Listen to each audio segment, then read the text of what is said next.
मनस्वी आणि स्वरा एवढ्या खुश होऊन का नाचत आहेत सांगते तुम्हाला, पण त्यासाठी पूर्ण व्हिडिओ बघा.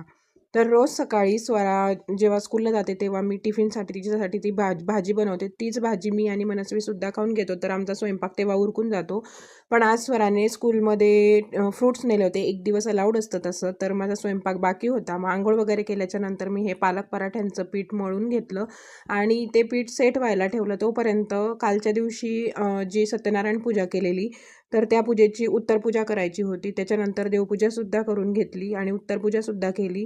तर सत्यनारायणचा व्हिडिओ तुम्ही बघितला नसेल तर मी इथे खाली देते, तिथे जाऊन बघून घ्या.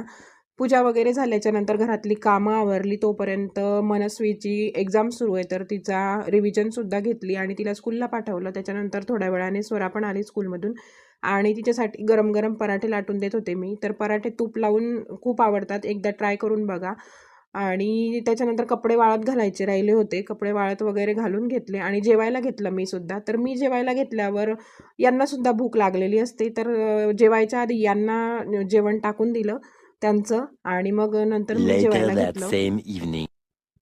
त्याच्यानंतर दुपारी मनस्वीची ॲडमिशन प्रोसेस सुरू आहे, तर स्कूलमध्ये जाऊन आले. आल्यानंतर म्हटलं मस्त चहा बनवूया सगळ्यांसाठी, तर सिलेंडर संपलं. मग मैत्रिणीकडून सिलेंडर मागवला आणि फक्कडसा चहा बनवला गुळाचा. आणि संध्याकाळी हे बघा आमच्या स्वराचं हे काम असतं, रोज दिवाबत्ती तीच करत असते आणि ती आवडीने सुद्धा करते. स्वयंपाकाची वेळ झाली होती, कुकर लावले, खिचडी लावली होती आज आणि एका याच्यामध्ये बटाटे लावले होते. यांचा काय आनंद होता तर मी तुम्हाला सांगते. आज बनवणार होते मी पाणीपुरी, म्हणून यांना एवढा आनंद झाला होता की खिचडीसोबत आज पाणीपुरीसुद्धा बनणार आहे.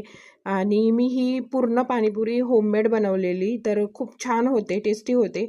नक्कीच एकदा कधीतरी रेसिपीसुद्धा शेअर करेन तुमच्यासोबत. तर असा होता आजचा हा व्लॉग. आवडला असेल तर एक लाईक नक्की करा. चला तर मग भेटूया नेक्स्ट व्हिडिओमध्ये. बाय.